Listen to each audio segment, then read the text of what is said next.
Dame in gospodje, reporter Milan, sem ponovno na sledi resnice. Veliko prahu je v Sloveniji v zadnjih dneh dvignilo pismo, ki smo ga dobili praktično vse državljanke in državljani od našega premijeja. Seveda so odzivi zelo, zelo različni, ampak jaz pa sem ta trenutek pri, bomo rekli tako, naključno izbrani osebi, no, pri mojem sosedu doma, lahko bi rekel zelo poprečni oziroma normalni štajerski družini, ker pa so pismo v celoti prebrali. Lepo zdrav.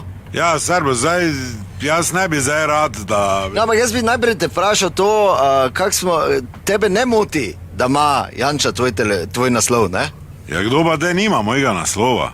Se te vsaki ko jogurt zniža na €70, mi pošilja domov. Ja, dobro. Vsi imajo naslove, mislim. Samo jaz vseeno ne bi rad bil izpostavljen, zdaj. Ja, pa to ne, menima se pač vsebini, ne? Ti si prebral celo pismo, oziroma vi ste prebrali doma. Vsi smo prebrali, na glas. Mislim, če ko dobiš pismo, ga moš prebrati, ne?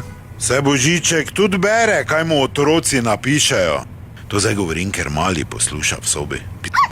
Oba sta napisala in mali, da hočeta pesa imeti. Sem malo prej rekel, da Božiček živih živali na vozi, ne? Ker preleti po mrzlem, pa bi lahko pes mrzlo, ne? Ata, nekaj se spomno. Kaj je, pogovarjam se. Kaj pa, če Božiček da bon za pesa? Ni bonov za pesa. Kaj imajo pesa v trgovini? Ja ne, pri toti kaj pese dela. Ne bomo zdaj pesa, no Božička s tem obremenjevali, idi not. Skratka, mi smo pismo prebrali, ker pač preberemo vse, to se spodobi in smo se odločili, da pač napišemo pismo nazaj. Aha, in kaj bo not pisalo? Zdaj glih pišemo, ne? Zdaj se spravo zraven.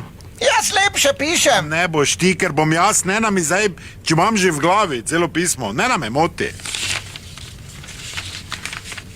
Kaj bi zdaj tu začel, bi drag... Pa kaj si mi dala toti papir z totim vinom pa balone? Če viš, da je flaša rdečega gori. Ja pa kako bo zgledalo, ko smo pijanci, pa zdaj naj rdečega pijemo. Če on je tam iz dežele Cvička. Dobro, vse ni važno.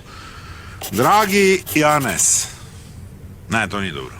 Zakaj ne? Ja, ker ni dobro. Zakaj bi zdaj dragi Janez napisal? Če si rekel, da se poznata. Ja pa vem, samo zdaj verjetno se ne bo spomnil, da moram celi uvod, ki smo se srečali, neki koče gori nared.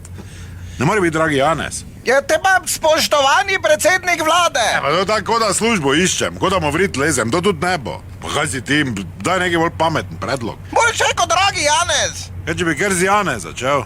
Janez. Pa klicaj. Jaz gleda, kot da ga nadiraš. Zdaj sediš v topli pisarni tam na policiji, kaj bi račel v Rusijo na izmenjavo. Dobro, no čakaj, se bom zdaj drugače. Te pa najprej začni, hvala lepa za pismo. Pa to bojo vsi napisali, te bo tak bek vrgo. Ne bo dalje bral. Prve besede ga morajo pritegniti. Kdo vsi? Ja, kaj miš, da smo edini, ko mu nazaj pišemo? Tudi njegovi bojo vsi pisali. Nekaj, kaj bi ga pritegnilo. Je te pa nekaj ne da pozornost bodiš, napiši gor, pazi leđa, pa 3 klicaje. Pa kaj ti si bolana, kaj bi rada, da v Rusiji delam v kolibi brez okn? Tele, nekaj bolj takšnih, veš, da se rad nasmeji. Nekaj v stilu, ja, kaj pa te imamo pod stolom? Kakim stolom? Ja, se bo te sede bral. Pa kaj si zmešal, pa kita ima cajce vsest, mogoče v avtu, če bo prebral. Ja, te pa nekaj dober dan, ne bi rad bil nevljuden, samo nekaj vam poka v koli, ali kaj? Zakaj? Ja, če bo v avtu bral. Ja, pa ni ziher, pravim ti, da lahko. Pa ne, tako bom začel, čuješ, vejca, hvala za pismo. Lepo od tebe. Pa dobro, kaj se še razjokal? Ne se zdaj smislil, samo je***ma mater, ne, dalje. Ata, ja... Kaj je, no? Jaz bi napisal. Kaj? Zdravo, ker si ti glavni, pa sigurno imaš veze. Bi ti napisal, mi bi pesa imeli za Božič. Glej, v sobo ne bomo pisali. Dobro. Ne bomo pisali. Vredo, smenjeno. Pa ne siliš. Pa zdaj me siliš, zakaj bi pisal? Ne rabiš. Torej, vesele praznike.